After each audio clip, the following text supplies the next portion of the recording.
Hello my lovelies, today we're going to be doing my own version of a marzipan cake. I've seen lots of versions online and to be quite honest I have not had much luck with any of them. I don't know what I'm doing wrong, but they're either too eggy or too marzipan-y with just too much of a heaviness of marzipan. I don't actually like marzipan, but I love marzipan cake, which sounds weird, but it's true. I just love the almondiness and it's quite dense and it's quite lovely, but it's not too heavy. It's a lovely loaf cake. So I'm going to just get stuck in and show you my way of making this. First thing we need is the marzipan. If you want, you can actually make life easy for yourself and grate it. If you put it in the fridge, you can grate it in and then it just mixes up really easily, but I just haven't done that. So what I'm going to do, just to sort of get this a little bit broken up, is I'm going to mix it with some of the butter and hope that it sort of starts to come together with the butter and sugar. Now normally, just take a great big lump of sugar in there. Normally I'm the sort of person that just throws all the ingredients together and mixes it all in and then puts the eggs in afterwards. Oh, got a bit of flour on my nose. But just because the marzipan is sticky, if you haven't got it in the fridge and you want to just get this done quickly, I've just broken it into chunks in the bowl with the butter, some butter and some sugar, just to sort of add a little bit of texture in there to mix it through. This is going to be loud, so as I usually do, I'm just going to beat this up a bit and then cut to when I've finished it so you don't have to hear the noise. So see you in a second. Adding a bit more sugar, just to make it the texture a bit more grainy. Oh, big chunks fell in there. But this is all the sugar that we're going to be using anyway, so it's not like we're adding extra sugar. This is stuff that was going to be in the cake. So now I've got the marzipan a little bit beaten up, I'm just going to add some more sugar just to really try and mix it in with the batter. So back in a bow. Right, I'm going to add the rest of the sugar, which will be very granular, to mix in the final bit. Now this might fly everywhere because obviously it's sort of more grains and it's a bit drier, but I'm just going to do this just to whisk it up a bit more and really get into here. So back again in a bow. Now if you've got a stand mixer, it's going to be so much easier. And I do have a stand mixer. It's just I didn't think to bring it out here because I thought, well, I'll use the hand one. I'll kind of show how it works. But it is definitely a workout. So now I have the sugar that's ground up a lot of the marzipan with that little bit of butter in. Just get my spatula and scrape it down the side. Like I said, it's just to basically start to get the marzipan into little bits mixed in as it is. As I'm sort of going through this, I can't see any chunks in there. It probably would be easier for you if it was chilled and then grated, and then you'd have lots of little bits to start with anyway, so this would be a lot quicker. As I said, if it was a warmer room temperature in here, it would have been a lot squishier, a lot meltier. But now we've done that, I can get on with everything else. I just basically, can't get this out now, dump everything else in. It's very sticky. Butter, I mean, I'm using Vitalite because I like how it gives a much lighter texture. And if you're going to make this milk-free, Vitalite is a really perfect alternative to butter. I personally think it gives a much lighter crumb to the cakes. And as this is quite a dense cake already, it's quite helpful to have. I'm also popping in the ground almonds. And I'm also chucking in the flour, which is self-raising. But because we have ground almonds in here, we do need a tiny little bit of extra help from the baking powder. What's that one? That's a teaspoon, that's too big. So you really only need a quarter teaspoon of that, just to give it all a little bit of extra help because of the ground almonds in there, because obviously they don't have any raising agent in. So now I'm going to get on with this again. I shall see you in a mo. Just basically just that, you know, I'm blitzing them all. Sorry, I should have said that, shouldn't I? So I'm going to blitz them all together. Hopefully too much won't fling everywhere. And I'll be back when it's all mixed in. See you in a mo. Well, if you've got HD on this, you're going to see a ton of cake mix absolutely everywhere. Because what I didn't tell you at the beginning was I'm doing double because I wanted to make, obviously, an almond cake, show you how to make the almond cake. But I also wanted a spare for making a trifle of which I shall pop the link up there if you want to go and look at it, or I shall also pop the link in the description so you could go and look at it there as well. Because I made it with a normal sponge the last time, a vanilla sponge, but I thought, oh, that'd be nice with an almond sponge. So I thought, well, while I'm doing this one, if I do 2, then I can always, you know, just keep one without the chocolate, or with the chocolate. I'm still lovely in the trifle.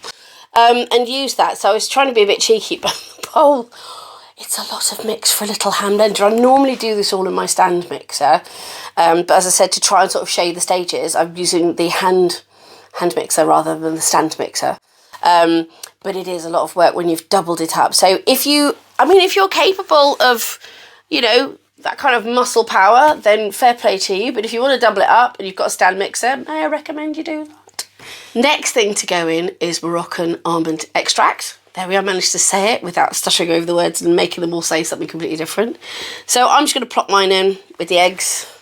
Don't need a huge amount because you've already got the lovely marzipan-y taste and the ground almonds in there, but it just adds a little extra accent. And I would say add this bit by bit. In a stand mixer, it's fine. You'll be done this in seconds. As this is not going to be, it's a hand one, and I'm actually exhausted already. So I'm just going to add this to the mixture just a little bit to get it to a nice paste. There we go. I keep tripping over my words today, so I'm being extra careful. Just to sort of loosen it up before I put in everything. Otherwise, if you do it all now, it's going to be very, very lumpy. So let me just pop this bit in, put this back on. I'll be with you in a mo. There we go. So it's a bit more together now. It was kind of like a cookie dough originally, but now the eggs are starting to loosen up and it's becoming more into cake batter. So I'm going to add one more little bit and mix this in, and then I'll come back for the last bit. See you in a minute. Right, now time for the last bit of egg. I can put all of that in now because it's now such a, oops, just put it all over the table as well. Yay! I can put it all in now, so it's all mixed up into a proper paste. So this will go in really easily. So I will just mix this. I will just mix this bit in and come back to you. Hold on a moment. One thing I want to warn you about before I finish this is when you're doing the mixing, make sure you go right down to the bottom and into the corners and the edges, because the last thing you want to do is be mixing this all on the surface and then find out you've got all this cookie dough on the bottom of it that hasn't been mixed in, because mixing in at that late stage it will be lumpy and you'll have to really beat the living daylights out of it, which I do not recommend.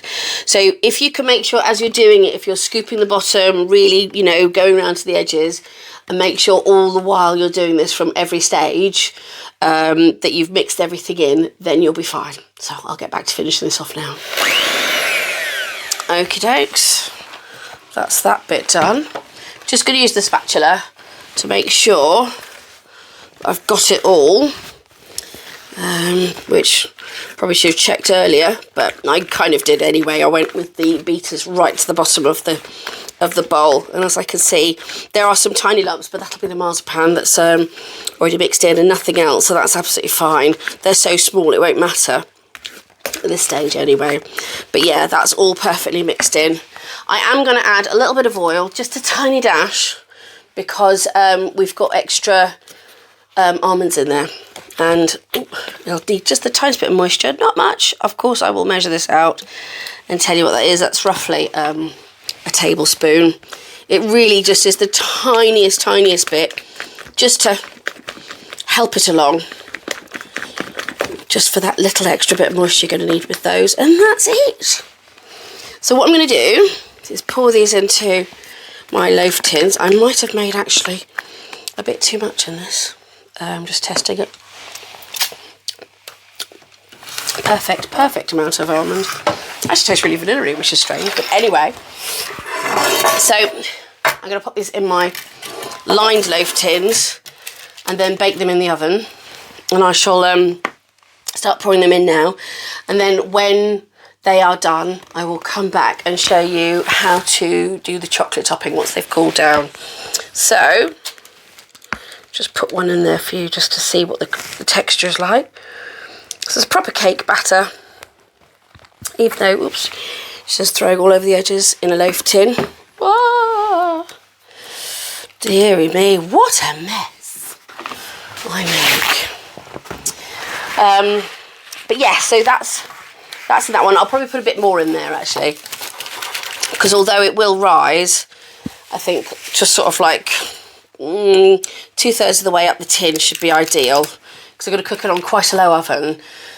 Because it's in a loaf tin, I just want to make sure it kind of, you know, rises slowly rather than like a cupcake, which is happy to pop up quite quickly. So I'm just going to put these in, and then, as I said, I'll pop them in the oven, and then I'll come back to you when they're browned and out, and we'll put the topping on. So, see you in a moment. Hello, and it's come out the oven, and it's cooled down, and it looks lovely. Absolutely fantastic. It smells amazing. So now it's cooled down, what I'm going to do is I've broken up a couple of bars of chocolate in here. I've put in about a tablespoon of oil. That's just to sort of help it be a bit softer when I spread it. And I'm also going to put in a little dash of the almond extract as well. So about a teaspoon of that. Lovely. Give or take a drop. And I'm going to slowly melt this. Now you can melt this on a kind of bain-marie with the saucepan of water, making sure the water does not touch the bowl, so that the steam rising up from the bowl, make sure the bowl can rest perfectly on the saucepan, so you don't have to hold it, and a little bit of water on the bottom, so the steam will actually start to melt the chocolate, and you stir it gently and melt it that way. I usually put it in the microwave. I find it much easier, but I do it very, very slowly. So I do it for, say, about 20 seconds first, take it out and try and stir it. 20 seconds again, take it out and stir it. And then another 20 seconds, take it out and stir it. When it's got some lumps still left, even though most of it's melted, I take it out and carry on stirring, because it will slowly start to melt more, and then it'll make sure you don't burn it. The reason I put the oil and the Moroccan extract in now is because sometimes if you've melted chocolate and then you go and add a liquid to it, it'll seize up and then you've lost it. It just kind of goes all grainy and nasty. So heating it gently with the chocolate at the same time means it heats up at the same temperature, and you'll be able to mix it in evenly, which will just stop it from setting too much, so it creates more of a soft chocolate top rather than a crunchy, hard, crackly top on the cake, which is quite hard to cut. So this will keep it just a little bit soft, even though it'd be absolutely fine at room temperature. It'll just ensure that you don't, you know, snap a whole chunk off when you go to cut it. So I'll do this in the microwave, and when it's done, I will come back and show you what I do. See you in a moment. I did want to show you some of the chunks, but unfortunately it melted so quickly. There's still the odd lump in here. Well, there's one. If you can see, this had lots of chunks in, but as I said, because the bowl, I've microwaved this, the bowl is still warm, it is slowly melting perfectly. The almond extract has mixed in, and the oil has mixed in. So there we have it. So all I'm going to do is, hopefully you'll be able to see this. Just put this a bit closer here so you can see. So I'm just going to pour it over the top. It's going to dribble down the sides though, just to be prepared for that. It's, and those who people get in the middle bit are going to get a right chunky nice bit in that. The crack of a loaf cake. I love how loaf cakes have that crack at the top. It just seems so homely to me. So I'm just smearing this over the top at first, and then I'm just going to pour the rest of it, and it will just dribble down the sides. So you get make sure it's all covered, so everybody gets a little bit of chocolate. And there you go. Now I've done 2 chocolates in here because I actually have 2 cakes. So this is absolutely fine for one. With a little extra just to make it dribble down the sides, which I think is nice. Just the odd little drip. Doesn't have to be like, you know, a drip cake, but just a little splurge. I don't know if you can see on the camera if there's any splurges going down there. There we've got a couple. There we go. And although the chocolate is quite thick and stiff, that oil will just keep it moving perfectly. Right, there we go. That's plenty. I'm going to save the rest for the other cake. So that was probably a bar and a half of chocolate, if that. So I'd say you definitely get away with enough with 1 bar. Again, don't need all of this. This is just for decoration. Some white chocolate and the fine side of the grater. This is the thicker side. You can use the thicker side if you want, but I'll use the fine side, and then just grate the white chocolate on top while it's still soft. And Although it will go everywhere if you do it like this. It's probably best to do it on a plate and then sprinkle it, but I just thought just for speed. Ooh, that was a bit dramatic. Just for speed, I will do it at the table and just cover. Doesn't have to be loads. Okay, there's tons stuck in there. But as you can see, it's already made a very effective difference. And that was like, what, maybe 2 squares? It's really difficult because obviously you've got to hold some of it to grate it. It gets all over your hands. So let me just wipe the table a bit so you can see this properly. There we go. That's it. That's better. So, as you can see from the top of that, it's lovely. The odd little drip down the side, which is fine. And there you have my almond chocolate cake. Now, don't forget, if you don't want chocolate, it's perfectly fine for you to cut it in half when it's cool, spread it with seedless raspberry jam, and then just sprinkle some icing over the top. That would be also very lovely. Very Bakewell tarty kind of cake. You can also use cherry jam in the middle. I mean, there's all kinds of things you could do. You could also cut it in the middle and spread Nutella in the middle and then top it with chocolate. It's entirely up to you. It's a very flexible cake. It's so simple to make.